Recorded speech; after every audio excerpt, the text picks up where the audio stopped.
First, we have breaking news for you. 2 people have been shot on Chicago's South Side. Chicago is under a siege of violence. Wednesday, 5 bodies were found dead inside a South Side home.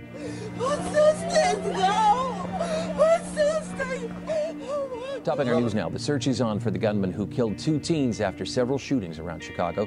The youngest victim was just 14 years old. We're following a story that has been developing since a 6-month-old baby girl was shot this afternoon. Janila Watkins.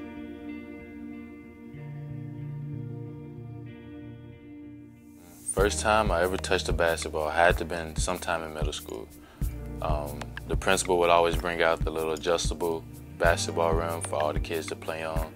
And it would be out there at the beginning of school, after school, and all the kids would be able to bring their own basketball and everything. So it was around that time when I first touched my basketball.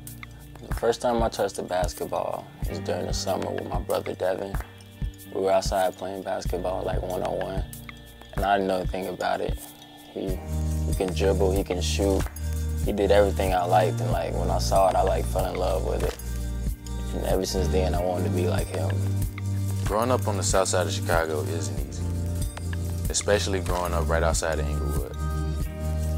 With all of the gangs, violence, killings, shootings, you kind of feel like you're trapped and that there's no way out. Thanks to my family, my friends, basketball, the goals that I established for myself and my aspirations, it gave me a feeling that it wasn't hopeless to get out of this trap. Through basketball, I can control the flow. I can move the way I want to, make people do what I want to, and finish things the way I want to. Through basketball, it made me feel that I can do the same thing with my own life. Because of this, I'm in college now, and I'm closer to my goals than I ever was before. Now I know that if I can go through this and I can get to where I am now, that anybody can, no matter what their circumstances are. Growing up on the south side of Chicago, I was faced with all type of negativity.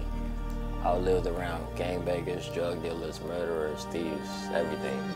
And basketball was my only getaway. Basketball helped me stay out the streets, and my brother did too. He protected me, kept me out of trouble. He even got into trouble just to keep me out of trouble, and that's why I loved him so much. But one day, I got news from my father that my brother got shot. And the only thing I could think was he still alive? And my dad looked down and started crying, and I got my answer. And from that moment, I was just filled with rage and anger. Like I wanted to do the same thing that he did to my brother, but I'm not that type of person. Basketball made me the type of person that my brother did too, and I'm sure he wouldn't want me to do that.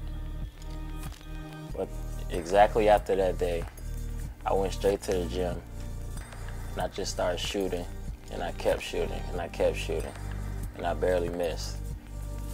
And ever since then, every game I play with a reason now, and I play with a purpose. It's for my brother, and I feel like if those bullets didn't miss him, then why should I? My goal, of course, is to graduate college, get my undergraduate degree. But my end goal is to be a U.S. Marshal. That's the goal that I established for myself. That's the goal that I know I want to reach. And I know through perseverance, hard work, patience, I knew I'd be able to reach that goal. I know I'd be able to obtain it.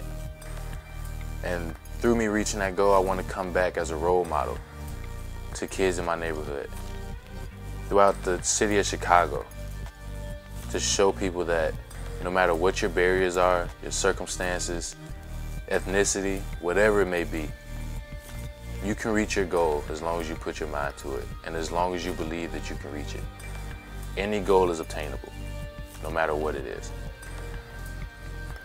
My long-term goal is to graduate from college and make it whatever I'm majoring in. And my short-term goal is for my little brother to see that he doesn't have to be like everyone around him. He doesn't have to be in the streets. He doesn't have to be in trouble. He doesn't have to do any of that. He can graduate from college. He can be whatever he wants to be. He can do what he wants. He can be successful. You be like me, like his older brother. One time I asked him who his favorite basketball player was. And I thought he was going to say someone in the NBA. And to my surprise, he said me. And that was like the cutest thing to me. It made me feel like his role model. And ever since then, I just wanted to be there for him. It kind of reminded me of how I was with my big brother. And ever since then, I wanted to do the same for him.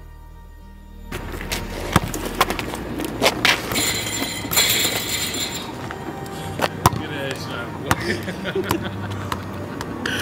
Look at that shot. That shit